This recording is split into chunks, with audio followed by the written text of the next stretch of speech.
Muchas gracias, Gerson, por compartir esta lectura y guiarnos en ella. Desde principios de año, cuando planificábamos los temas que íbamos a ir tratando durante todo el año, este pasaje de Juan 17 era un fijo en la agenda, era un fijo para este mes, porque es una de las oraciones, al igual que la semana pasada hablamos del Padre Nuestro, es una de las oraciones más completas que se guardan, que Jesús hizo.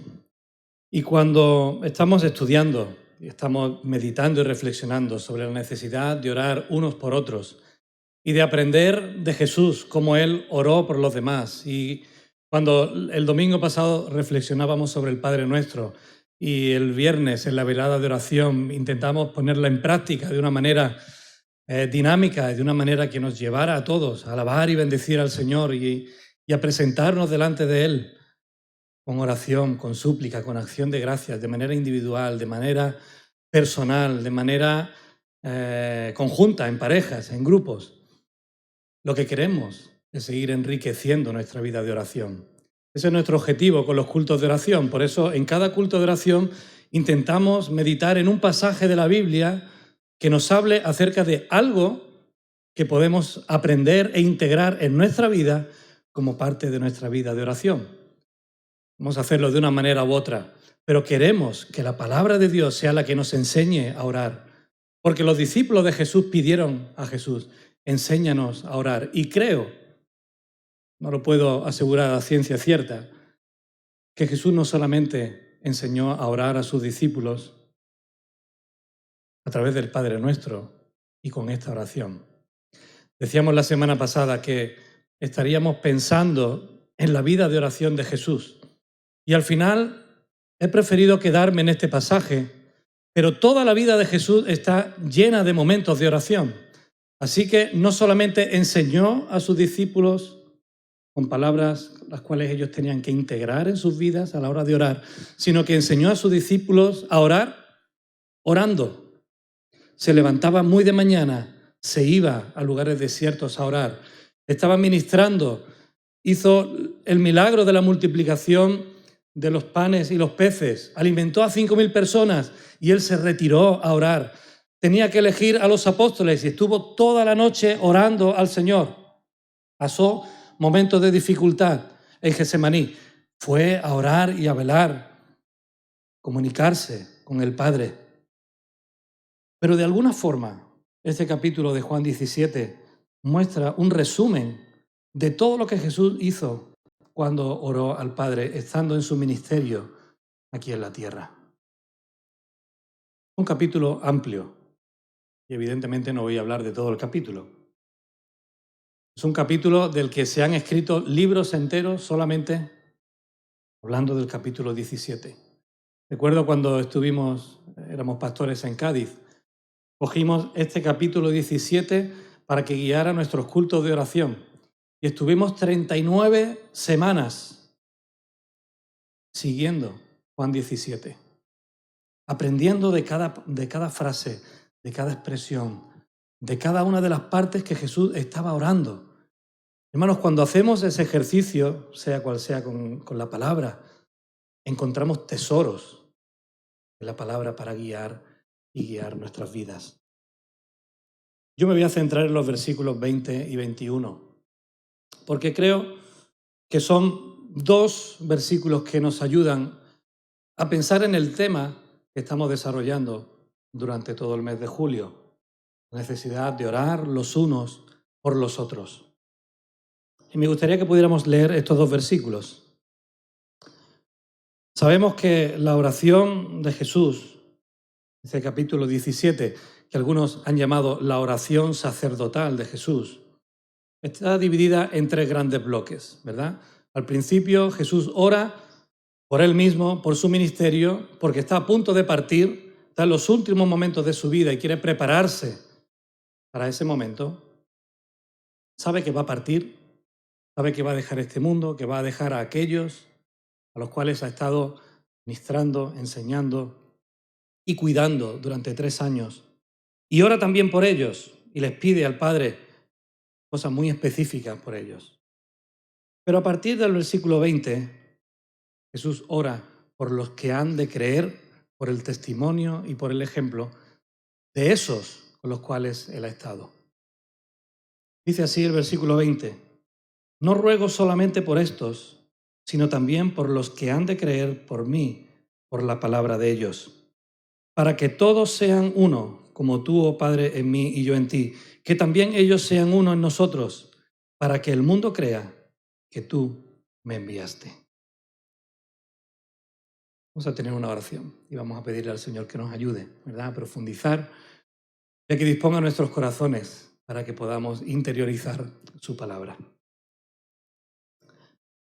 Padre, te agradecemos el hecho de que tú estuvieras orando por nosotros, que tú nos tuvieras de alguna manera en mente, Señor, sabiendo que por el testimonio de tus discípulos muchos llegarían a creer en ti. Y Padre, queremos poner también nuestras vidas en estos momentos delante tuya y pedirte que tu palabra nos enseñe, que tu palabra nos exhorte, que tu palabra nos corrija, que tu palabra nos anime, Señor, y que eso pueda hacer que nuestra vida de oración comunitaria también cambie, Señor, y nuestra vida como iglesia siga creciendo, tal y como tú deseas que lo haga, Señor. Por eso nos ponemos delante tuya, Señor, por eso tenemos este tiempo de meditar tu palabra, porque tú ya has hablado y queremos escuchar tu voz a través de ella. Por eso te lo pedimos, en el nombre de Jesús. Amén. Amén. Decía que una de las cosas más conocidas y más obvias cuando analizas el capítulo 17 es la realidad de Jesús intercediendo por su vida, por aquellos que le han acompañado, pero en esta tercera parte pasa a hablar con el Padre acerca de los que han de creer por la palabra de ellos. Pasa casi desapercibido, pero ¿estamos viviendo nuestras vidas cristianas sabiendo, siendo conscientes que hay otras personas que creerán en Dios por y a través de ti y de mí? Ese es el centro de tu servicio al Señor, sea cual sea. Saber que va a haber fruto. Jesús lo está dando por hecho. Otros van a llegar a creer por la palabra de ellos. Jesús ya está de alguna manera batallando esa guerra espiritual por ti y por mí, sabiendo de que la obra del Señor va a tener fruto. Soy más que consciente, y los que lleváis años, al igual que yo, en la iglesia, yo llevo desde los 7, tengo 24, así que ya llevo unos cuantos años, ¿verdad? 20 más, 44. Ya llevo tiempo suficiente en la iglesia para saber que la vida cristiana no es fácil. Hemos pasado situaciones, miles, diversas, para convencernos de que a veces la vida en la iglesia no es fácil. Servir en un ministerio mirando alrededor y ver que no hay manos que te acompañen, que hay otros que no están igual animados que tú, y no estoy hablando en este momento por mí, estoy hablando del recorrido de la vida cristiana. Eso te desanima cuando en ti está el fuego por servir al Señor y ves que los demás no se contagian de eso. Pero cuando pensaba en eso, decía, ¿acaso cuando yo estaba frío? ¿Acaso cuando yo no servía? ¿Acaso cuando mi mente limitada era tan limitada que era de tropiezo para otros, no era complicado para los demás aguantarme a mí? Ese es nuestro día a día, ¿verdad? Me gusta pensar, me gusta también enfocarlo de esa manera, que cada uno de los que estamos aquí estamos en un momento diferente de nuestra vida cristiana. Unos están comenzando, dando los primeros pasos, otros posiblemente sea tu caso, estás aquí simplemente examinando, evaluando quién es Dios, quién es la iglesia, qué se hace aquí, por qué. Otros llevaréis años, unos estaréis contentos, otros estaréis desanimados, otros estaréis convencidos, otros estaréis dudando. Y todos y cada uno de nosotros vamos a pasar por eso. Dice la palabra, mire quien esté firme, que no caiga. Y yo digo también, y que no decaiga, porque a veces se decae antes de caerse uno. Así que, hermanos, la vida cristiana no es fácil. Estamos hablando de ello durante todo el año y creo que es la tónica de nuestras vidas hasta que nos muramos, hasta que el Señor venga. Batallar y luchar con la vida cristiana. Batallar y luchar contigo y conmigo. ¿Con quiénes somos como iglesia? Es complicado también formar parte de una iglesia cuando el pecado se manifiesta en la vida de los demás. Cuando la falta de santidad lleva a la ruptura de la iglesia. Quizás no de una manera física, pero sí la que más preocupa, de una manera espiritual.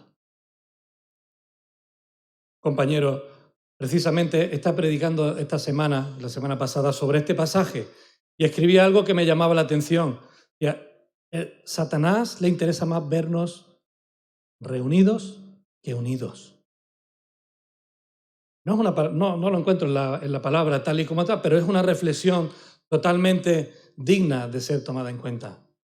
Al enemigo le conviene más vernos reunidos que unidos, porque sabe que no siempre que estamos reunidos podemos estar unidos. ¿Pensáis que Jesús lo sabía? ¿Pensáis que Jesús era consciente de eso? ¿O simplemente lo pasó por largo para no desanimar a nadie?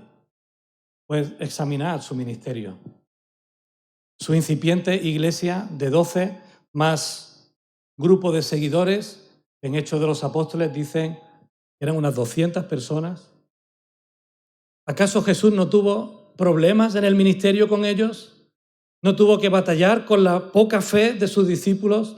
¿No tuvo que corregir algunas actitudes cuando en vez de mirar el bien común empezaron a mirarse cada uno a sí mismo?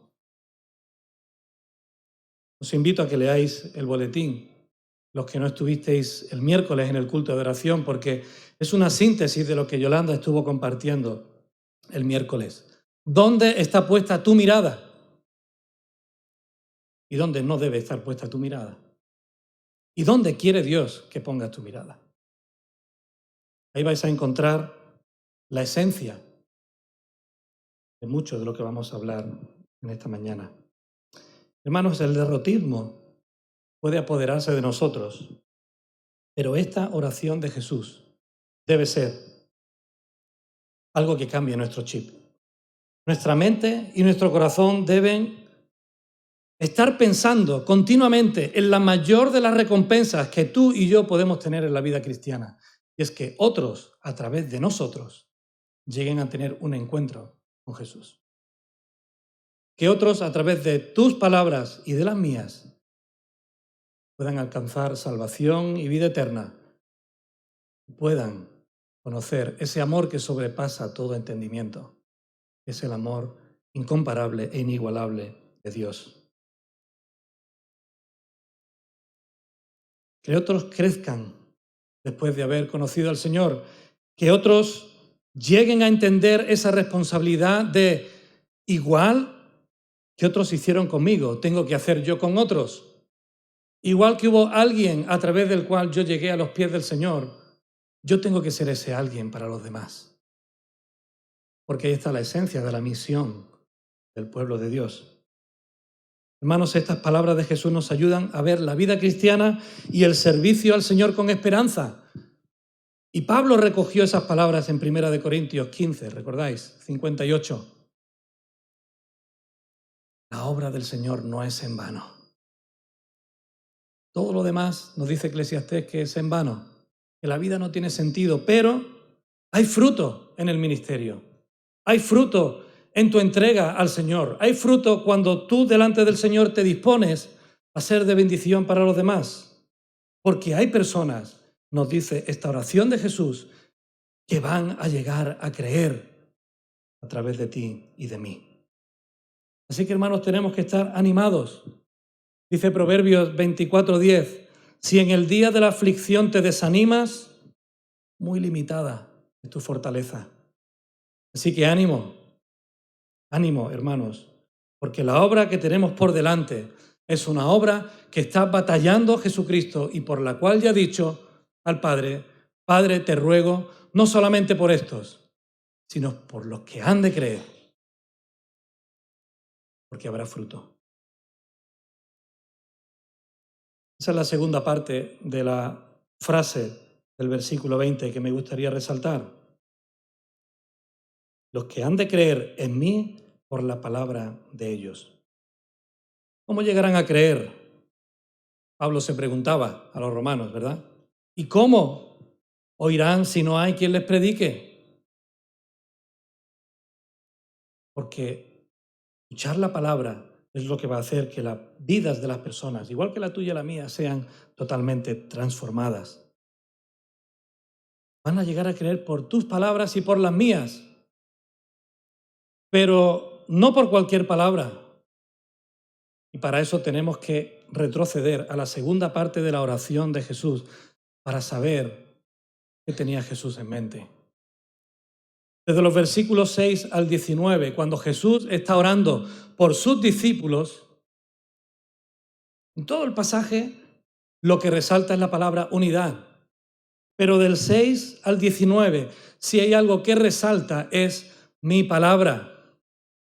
La palabra que tú me has dado, la palabra de verdad y la verdad que ellos han vivido, que ellos han guardado y que han sido enseñados por Jesús, los versículos 6 al 8, que ellos han recibido la oposición del mundo por estar viviendo en base a ella, palabras de Jesús en el versículo 14, han sido santificados, apartados.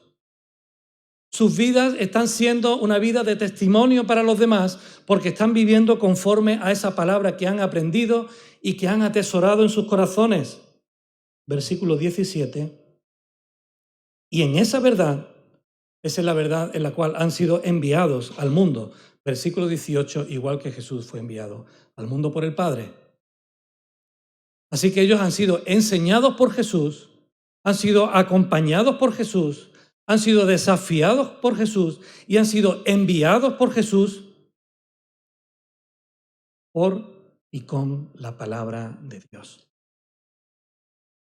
Hace algunos años, un joven salvadoreño, amigo mío, en El Salvador ahora, y le mando mis saludos por aquí, por si después nos ve. Estábamos en el ministerio en Cádiz y él nos preguntó, hablando acerca del ministerio, sus inquietudes para cuando volviera a El Salvador, qué podía estar siendo de impacto en su iglesia. Él estaba haciendo un doctorado, ya es doctor en ingeniería, es profesor en la universidad. Y cuando hablábamos de eso, de cómo usar su formación, de cómo usar sus inquietudes, le dije, mira, Isaac, hay algo que me gustaría que nunca perdiera de vista. Tus habilidades, tu formación, tu carisma, tu inteligencia, tus ideas, tus dones, incluso en determinados momentos, tu dependencia de Dios para el ministerio, harán que tu ministerio se ensanche y se extienda. Pero solamente la palabra de Dios le dará la profundidad que Dios quiere que tenga. Así que estudia la palabra, profundiza en ella, peléate con ella y memorízala, porque eso es lo que va a transformar realmente las vidas. Hermanos, algunas veces pensamos que la obra del Señor va a crecer gracias a nosotros, gracias a nuestros dones, a nuestras habilidades, a lo bien que hablamos, a nuestro carisma, a nuestra forma de guiar a los demás, a cómo llevamos a cabo el ministerio en la iglesia, el gobierno de iglesia o lo que sea. La palabra de Dios, no lo digo yo, nos dice que es la palabra que es enviada, como dice Isaías, para que haga su obra, la que va a transformar las vidas de las personas. Y si ese no es el objetivo, entonces no hay iglesia. Si ese no es el objetivo, no hay iglesia. Si ese es el objetivo, nadie va a llegar a conocer a Dios a través de nuestras palabras. Porque de la abundancia del corazón, dice el Señor, habla la boca.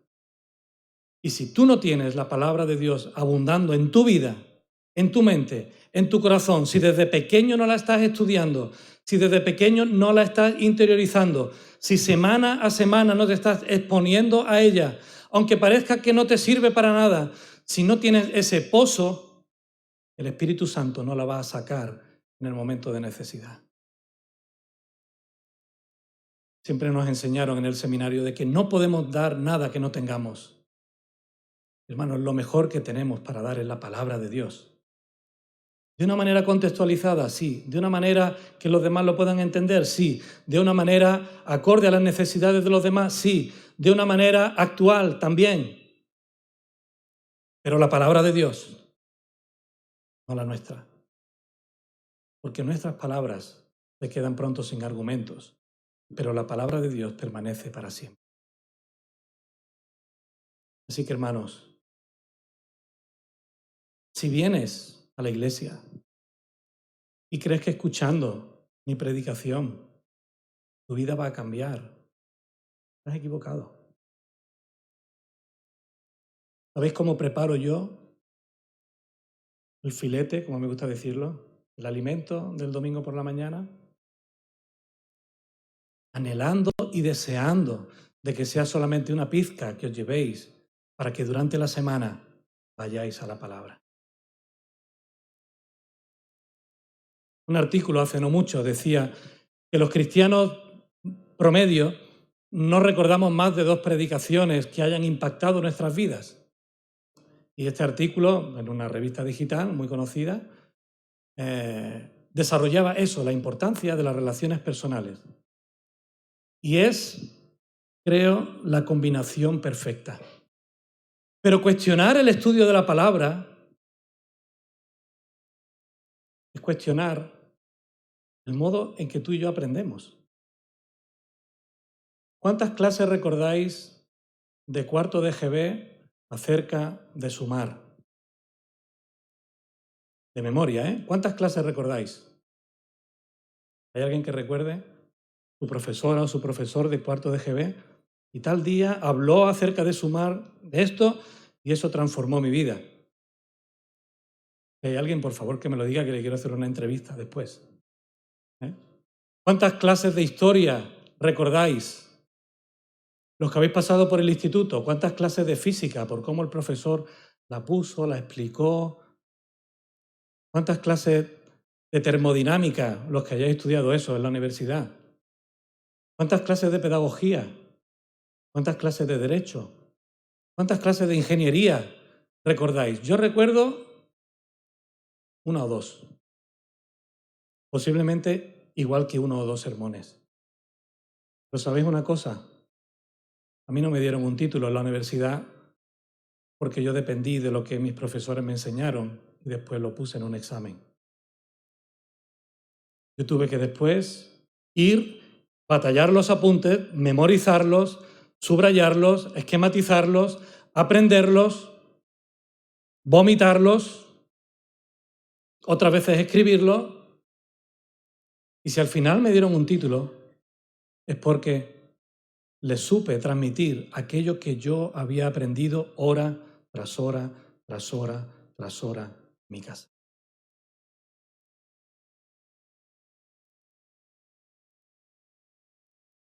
Estudié magisterio. Y algunos habéis escuchado que sobre todas las cosas donde me encuentro más en el agua que siendo maestro.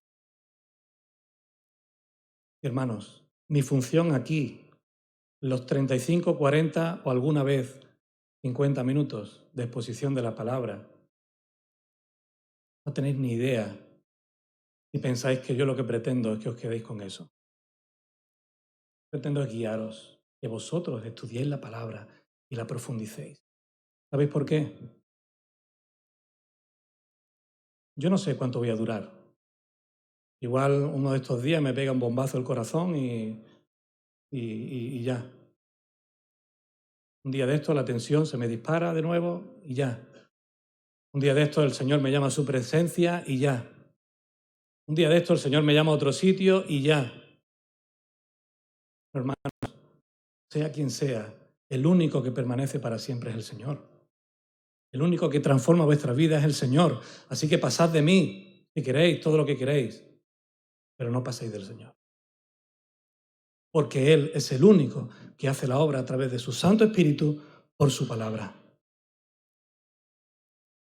Y el objetivo de eso, versículo 21, primera parte, para que todos sean uno, como tú, oh Padre, en mí y yo en ti, que también ellos sean uno en nosotros. Dice la Real Academia de la Lengua que la unidad es la propiedad que tienen las cosas de no poder dividirse sin que su esencia se destruya o altere. Un ejemplo muy claro es el agua. Tienes un vaso de agua, pones la mitad en un vaso y la mitad en otro y sigue siendo agua, ¿verdad? Tú coges unas gafas, parte por la mitad, pones una parte por aquí, otra por allí, otra por allí. Ya no es una gafa, unas gafas, son unas patillas, una montura, un cristal. Deja de ser la esencia de lo que es.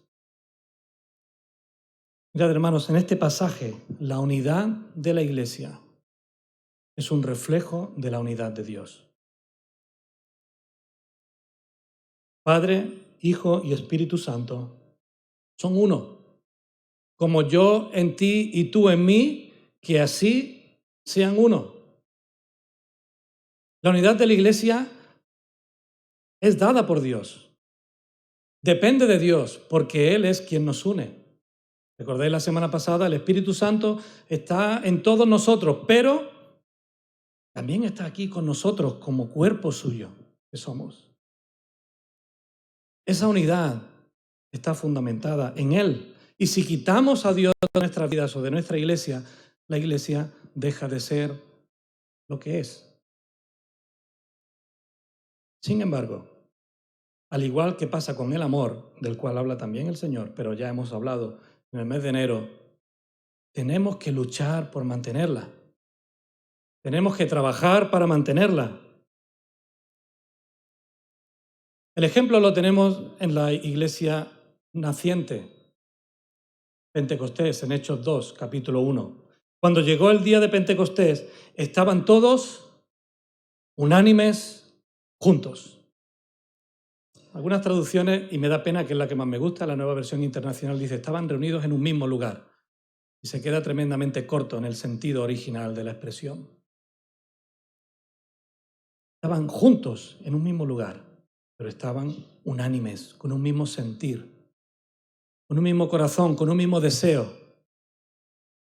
Todo lo contrario de lo que llegó a ser la iglesia de Corinto. Pocos años más tarde, Pablo en su primera carta en el capítulo 11 tuvo que decirles, no os avalo en esto, porque os congregáis no para lo mejor, sino para lo peor. Pues, en primer lugar, cuando os reunís como iglesia, oigo que hay entre vosotros divisiones, y en parte lo creo, dice Pablo. No se reunían para lo mejor, sino para lo peor. Ir a la carta de Corintios y vais a ver para qué se reunía esta iglesia. La unidad, al igual que el amor, hermanos, hay que trabajarlo. ¿Y en qué tenemos que estar unidos? Es lo primero que hemos de pensar. ¿En qué tenemos que estar unidos? Pues la palabra del Señor nos lo dice. En Filipenses 2:2 nos dice que tenemos que estar unidos en un mismo espíritu. Haya pues en vosotros ese sentir que hubo también en Cristo. Dice a continuación, ¿verdad? Tenemos que estar unidos en una misma mente y conocimiento del Hijo de Dios. Efesios 4:13. No solamente en lo que creemos, sino también en la experiencia que recibimos al vivir cada día aferrados a Cristo. Colosenses 2:2 nos dice que tenemos que estar unidos en amor. Primera de Corintios 1:10, unidos en una misma mente y parecer. Pablo les dijo, hermanos, os ruego por el nombre de nuestro Señor Jesucristo, que habléis todos una misma cosa y que no haya entre vosotros divisiones, sino que estéis perfectamente unidos en una misma mente y en un mismo parecer. Y tenemos trabajo. Pero el Señor nos llama a estar unidos y a buscar la unidad en una misma mente y en un mismo parecer. Unidos en igualdad. Primera de Corintios 12, cuando Pablo habla acerca de los dones, y Romanos 12, cuando habla acerca de los dones, compara la iglesia como un cuerpo, ¿verdad? Un cuerpo en el que cada uno tiene su función, pero dice, donde ninguno es mayor que otro, sino que todos juntos formamos parte de ese cuerpo para cada uno estar desarrollando la labor que nos corresponde como miembros. ¿Para qué? Pues para lo último, para estar unidos en la misión que el Señor nos ha dado. Efesios 4:16, entre otros, de donde todo el cuerpo bien concertado y unido entre sí por todas las coyunturas se ayudan mutuamente según la actividad propia de cada miembro y así recibe su crecimiento para ir edificándose en amor. Permitidme que sea ahora práctico, no con el agua que mi garganta necesita, sino con la aplicación de esto.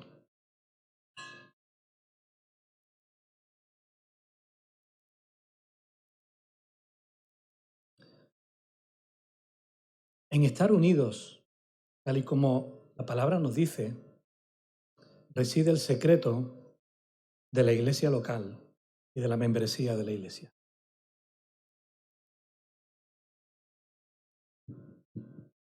La iglesia local ha sido puesta por Dios como parte de su cuerpo, ¿verdad? Hay personas, y he conocido a lo largo de nuestra vida cristiana, a personas que me han dicho que el cuerpo de Dios tiene que estar unido. El cristianismo alrededor del mundo tiene que estar unido. ¿Alguno de vosotros lo cree? ¿Nadie lo cree? No, pues yo lo creo. El problema es cuando lo dicen sin formar parte de una iglesia local. ¿Recordáis cuando Dios le dice a través de Juan a las iglesias, ¿cómo podéis decir que amáis a Dios a quien no habéis visto y no amas a tu hermano a quien tienes al lado? ¿Cómo pretendéis que la iglesia de Dios esté unida si tú no eres capaz de estar batallando la lucha primero en una iglesia con tus hermanos? No estás hablando de unidad en términos de amor, de servicio, de trabajo. Estás hablando de algo tan etéreo como es quedarte en tu casa y después organizar una campaña de oración por España. Es que eso no es estar unidos. Hermano, yo soy un convencido de la iglesia local, porque la esencia de la unidad es el amor. Y esa es la iglesia local, sea cual sea, donde tú empiezas a aprender acerca del amor y de trabajar para que la iglesia esté unida. Esta, como consecuencia, todas las demás. Es absolutamente imposible que seas de influencia para la unidad de la iglesia y del cuerpo de Cristo en términos generales si no lo estás poniendo en práctica en una iglesia local. Hay personas que escriben para la iglesia reflexión teológica sin estar reunidos en una iglesia y pierden totalmente su credibilidad. Nadie los lee, deja de leerlos. ¿Por qué? Pues tú me vas a hablar a mí de amor cristiano, me vas a hablar a mí de la esencia de la iglesia. Sin embargo, ¿no te reúnes? También soy un convencido de las denominaciones. Y lo digo claro y sé que está saliendo por internet. Y sé que a lo mejor muchos de vosotros no lo está. Pero mirad, hermanos, yo miro el formar parte de una denominación como el segundo paso para buscar la unidad de la iglesia.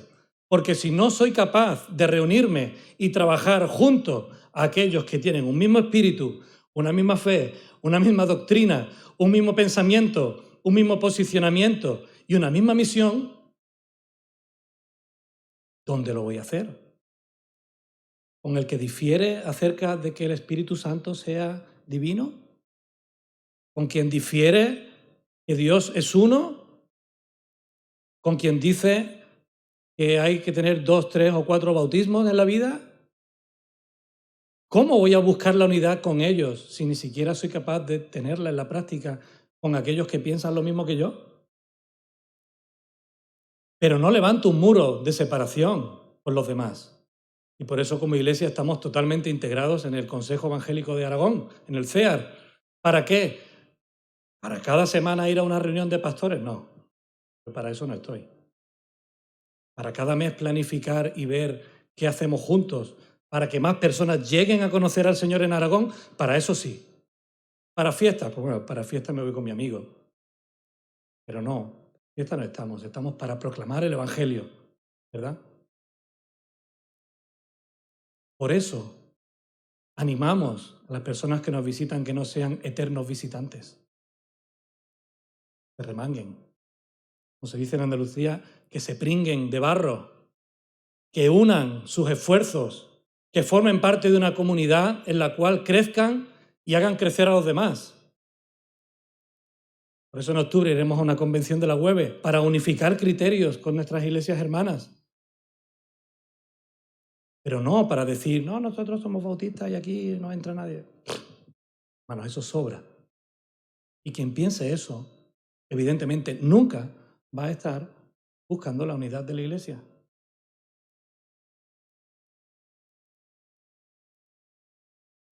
Yo soy cristiano, evangélico y bautista. No es porque lo sea y entonces creo lo que creo. Es porque busco la palabra, voy a ella, estudio y entiendo, primero, que soy cristiano y que eso me une a todos los grupos cristianos en el mundo. Se llamen como se llamen, hagan lo que hagan el 12 de octubre. Estoy unidos a ellos como parte del pueblo de Dios en el mundo.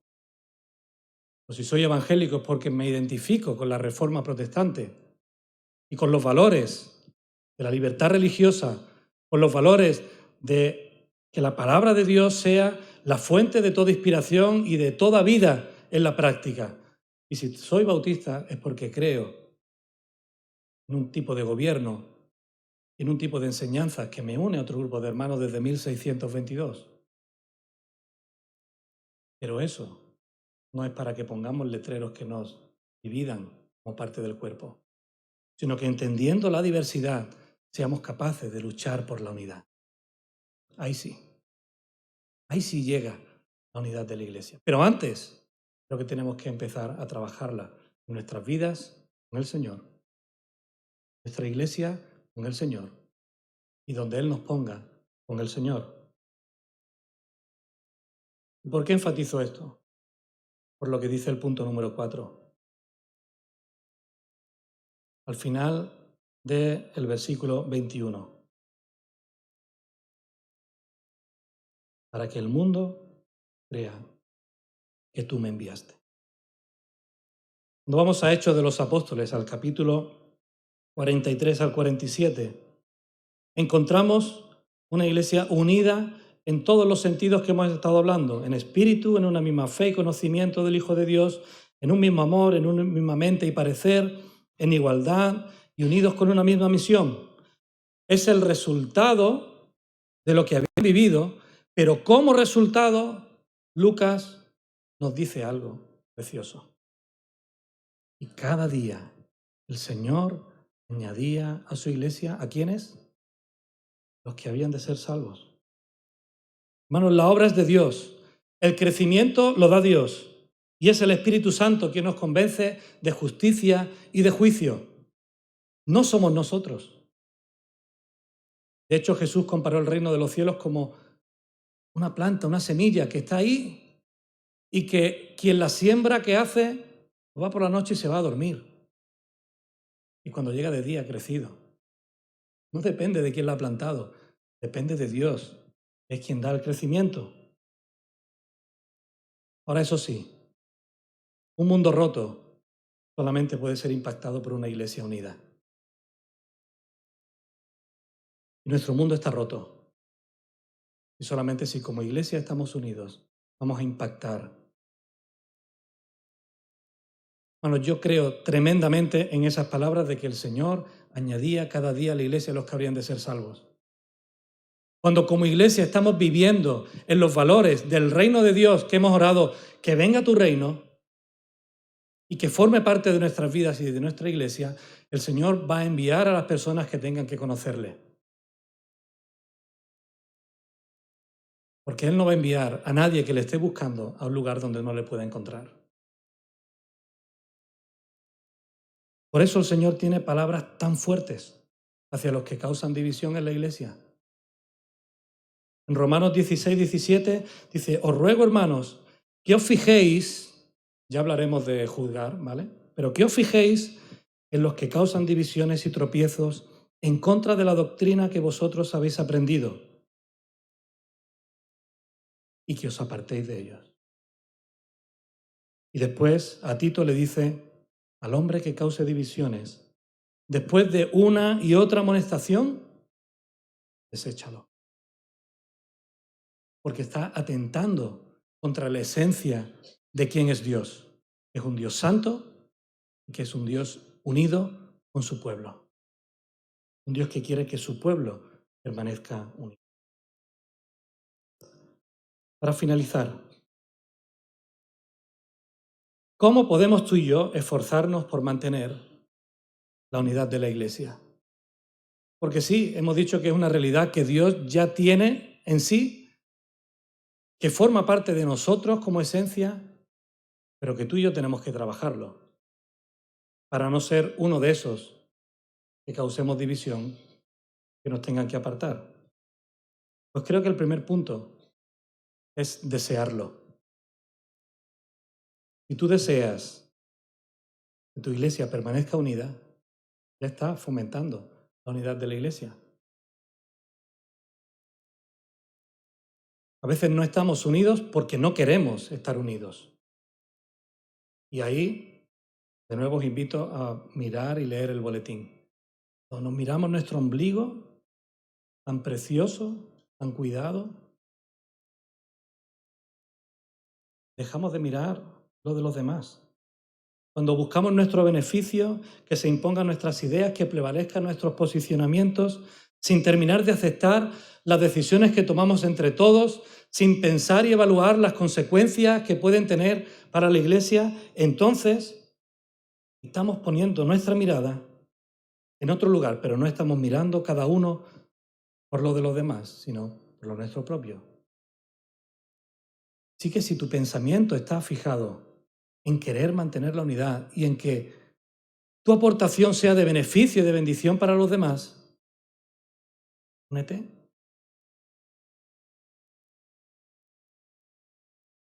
Mi primera predicación en esta iglesia, en este mismo lugar, en el mes de septiembre de 2017, si la queréis buscar, todavía está por ahí. Ya ven, crece, sirve. Forma parte de la iglesia local. Ven, crece y sirve. La segunda forma, además de desearlo, es permanecer unido a Dios.